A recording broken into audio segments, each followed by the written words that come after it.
The restaurant business is brutal. Anyone who tells you different is either lying or hasn't been in it long enough. But what they don't tell you is that the deepest cuts don't come from competition or critics. They come from family. I'm David Chin, owner of the Golden Phoenix, San Francisco's oldest family-run Sichuan restaurant. Until last year, that family-run part included my younger brother Eric. Now he owns Dragon's Fire, our biggest competitor, using recipes he stole from our kitchen. Or so he thinks.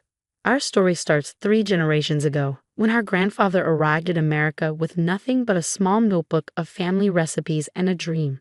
He worked 18-hour days as a dishwasher, saving every penny until he could open a tiny storefront in Chinatown. The Golden Phoenix was born. That notebook became our family's most precious possession. Those weren't just recipes.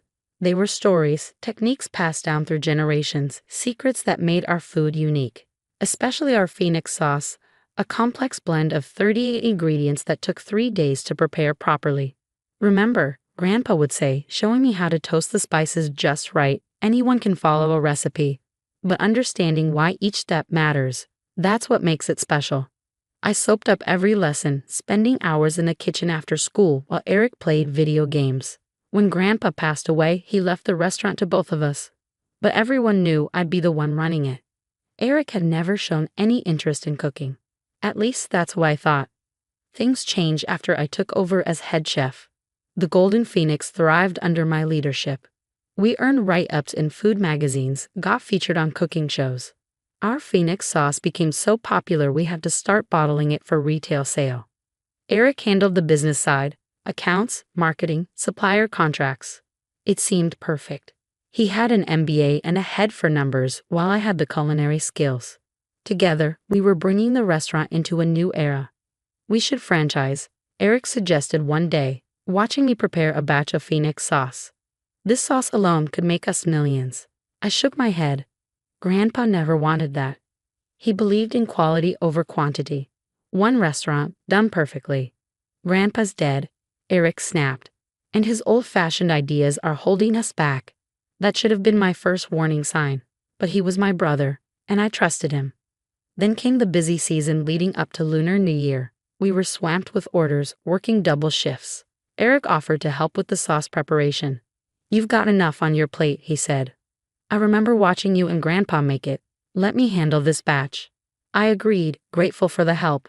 That was my second mistake. 2 months later, Eric resigned, said he wanted to pursue other opportunities. I wished him well, even helped him pack up his office. A week after that, I saw the sign. Coming soon, Dragon's Fire, authentic Sichuan cuisine. The location was just 10 blocks from us in the trendy new development area. The promotional materials promised traditional family recipes with a modern twist. And there, prominently featured in every advertisement, was their signature dish, Dragon's special sauce. I confronted Eric at his new location, still under construction. "How could you do this?" I demanded. "Those are our family's recipes." He just smiled, that smug little brother smile I'd seen 1,000 times. "I learned them just like you did. Besides, I've improved them, made them more marketable." Grandpa trusted us to protect his legacy. No, Grandpa trusted you. He always liked you better, always thought you were the true chef. Well, now we'll see who the better businessman is. I left feeling sick, not just because of the betrayal, but because I knew our recipes inside and out. If Eric was really using them, he could seriously damage our business. The next few months were tense. Dragon's Fire opened to great fanfare, backed by heavy marketing and social media influence. Their sauce wasn't exactly like ours. Eric had indeed modernized it, making it sweeter, less complex. But it was close enough to confuse customers. Our business started to suffer. Regular customers would tell us they tried Dragon's Fire, saying the food was similar but more modern. Some even suggested we should update our old-fashioned recipes. The staff could sense something was wrong. Mrs. Liu, our head server who'd worked for my grandfather, pulled me aside one day. "Your grandfather," she said in Mandarin, "he was wise about more than just cooking. Remember what he used to say about protecting family secrets?" I did remember.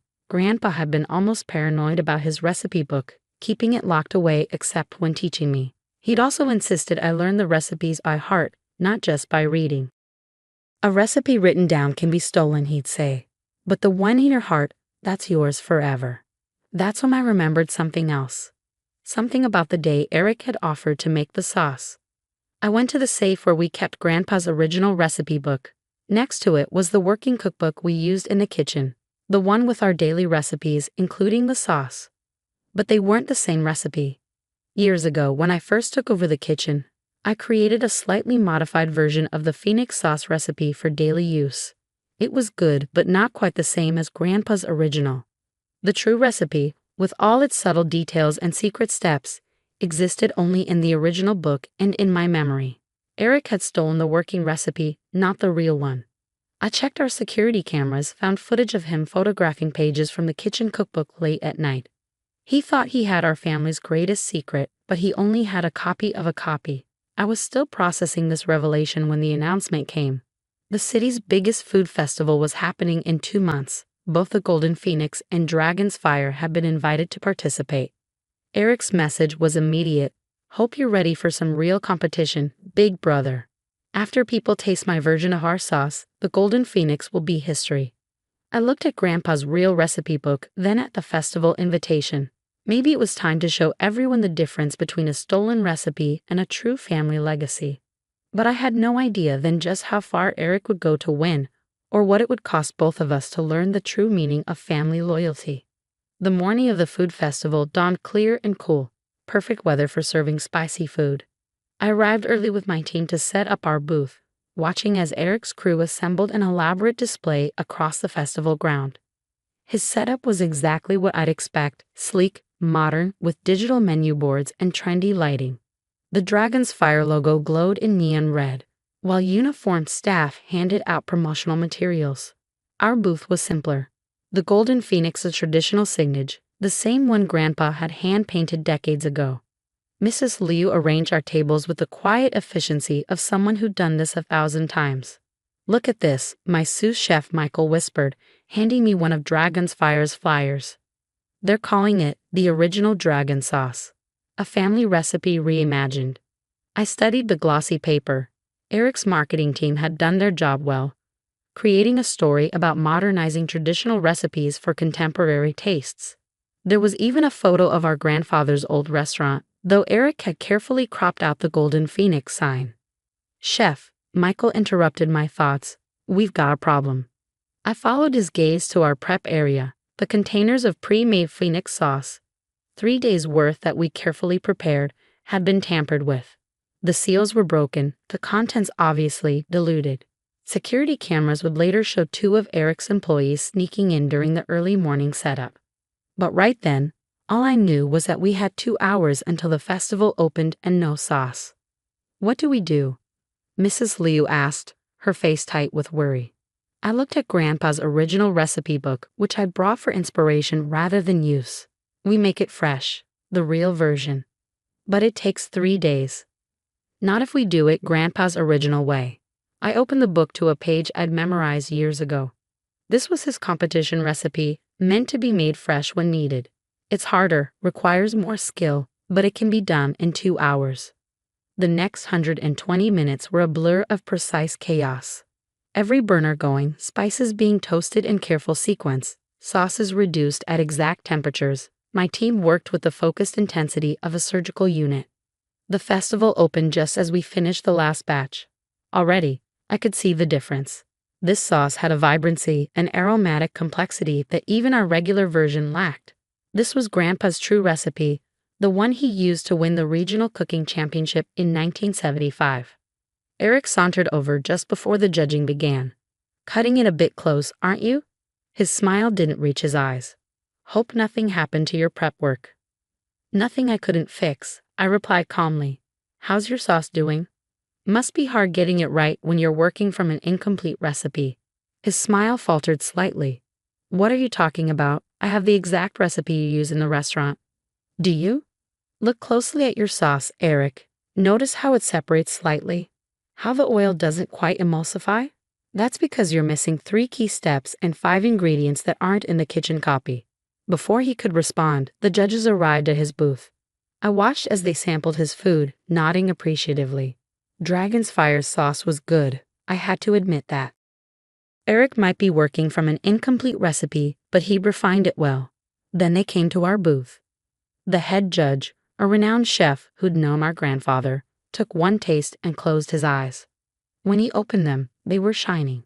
"This," he said slowly, "this is Chen Xiaoping's sauce. The real one. I haven't tasted it since the 75 competition." Word spread quickly through the festival. Soon our booth was swamped with people wanting to taste the original sauce. Even Eric's employees were sneaking over to try it. The final blow came during the awards ceremony. Not only did we win Best Sauce, but the head judge made a speech about the importance of preserving true culinary traditions. "Anyone can make a good sauce," he said, echoing Grandpa's words. "But a great sauce carries history, carries soul." Today I tasted a sauce that took me back 40 years, that reminded me why some traditions shouldn't be modernized, but cherished. Eric disappeared before I could talk to him. But later that night, as we were cleaning up, he returned. He looked defeated. "How long have you known?" he asked quietly. "About the recipe swap." "Since you left." "About your employees tampering with our sauce today." "Security cameras caught them." He sank into a chair. I thought I finally had a chance to prove myself. To show I could be as good as you. This was never about being as good as me, Eric. Grandpa didn't spend more time teaching me because he liked me better. He did it because I showed up. I wanted to learn. He never offered to teach me. Did you ever ask? The silence was heavy with decades of misunderstanding. "You know what Grandpa told me before he died?" I continued. "He said he hoped his 2 grandsons would each find their path in the family business. He knew you had skills I didn't, the business sense, the marketing instincts. He thought we complement each other. Instead, I tried to compete with you." Eric's voice was rough and nearly destroyed both businesses in the process. The next few weeks were challenging. The festival victory had boosted the Golden Phoenix's popularity, while Dragon's Fire struggled with comparisons to our original sauce. But something else happened too. Eric came to me with a proposal, not a merger, but a collaboration. Dragon's Fire would become what he'd always been good at, a modern Asian fusion restaurant with its own unique identity. No more copying our recipes or trading on our family name. And maybe, he suggested hesitantly, we could do some pop-up events together. Traditional and modern, showing how the cuisine has evolved. It wasn't perfect, but it was a start. Today, both restaurants are thriving in their own ways. The Golden Phoenix still serves Grandpa's original recipes, while Dragon's Fire has found its voice in contemporary Asian cuisine. Eric and I have monthly dinner meetings, alternating between our restaurants, slowly rebuilding what we nearly lost. Last week, we hosted a special event, a recreation of Grandpa's 1975 championship dinner. Eric handled the business side, just like old times, while I cooked. As we watched the dining room fill with happy customers, I noticed something. On Eric's office wall, next to his MBA diploma and business awards, hung a familiar photo. It showed a young Chinese man standing proudly in front of a tiny storefront, holding a hand-painted sign. But this time, the Golden Phoenix sign wasn't cropped out. Sometimes the secret ingredient isn't in the recipe at all.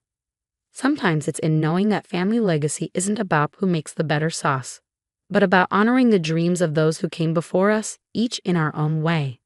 And sometimes, like the phoenix itself, what rises from the ashes of betrayal is stronger than what came before.